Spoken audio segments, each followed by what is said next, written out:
Halo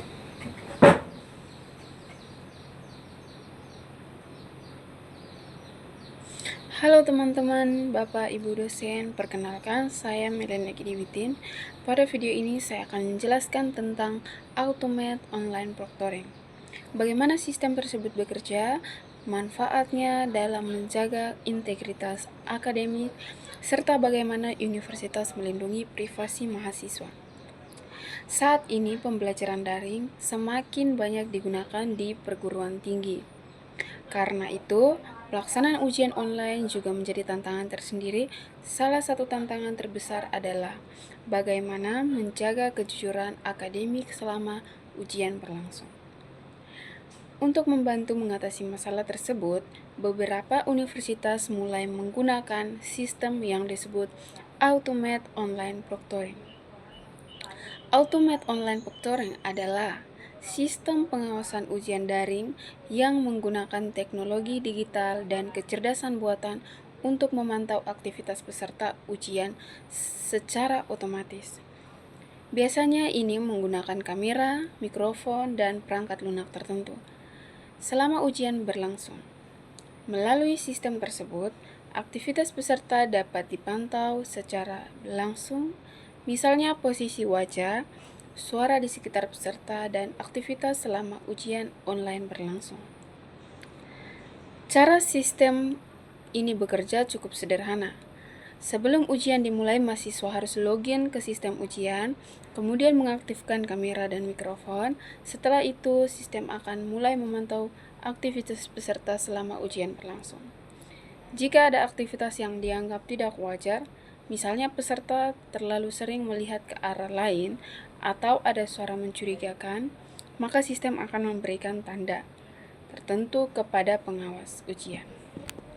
Selain itu, beberapa sistem juga dapat merekam aktivitas peserta selama ujian berlangsung, sehingga dosen dapat melakukan pengecekan kembali apabila diperlukan.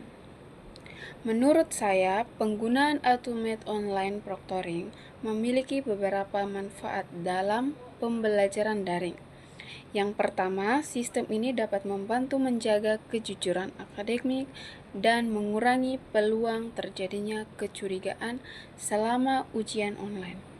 Kedua, dosen menjadi lebih mudah terbantu dalam mengawasi ujian online, terutama jika jumlah peserta cukup banyak. Yang ketiga, hasil ujian menjadi lebih terpercaya karena proses pengawasan dilakukan secara lebih tertib dan terdokumentasi. Walaupun demikian, penggunaan teknologi ini juga menimbulkan kekhawatiran mengenai privasi mahasiswa. Karena itu, universitas perlu memastikan bahwa data mahasiswa tetap aman dan hanya digunakan untuk kepentingan akademik. Beberapa langkah yang dapat dilakukan universitas antara lain: menyimpan data secara aman, membatasi akses rekaman hanya untuk pihak tertentu, dan menghapus data setelah ujian selesai. Selain itu, universitas juga perlu memberikan penjelasan yang terbuka kepada mahasiswa mengenai penggunaan data dan tujuan penggunaan sistem tersebut, agar mahasiswa merasa lebih nyaman. Sebagai penutup, Automate Online Proctoring merupakan salah satu inovasi dalam asesmen daring yang dapat membantu menjaga integritas akademik di perguruan tinggi. Namun, penerapannya tetap perlu memperhatikan kenyamanan dan perlindungan privasi mahasiswa. Terima kasih sudah menyimak video ini. Semoga penjelasan tadi dapat menambah pemahaman kita mengenai penggunaan teknologi dalam pendidikan daring. Terima kasih.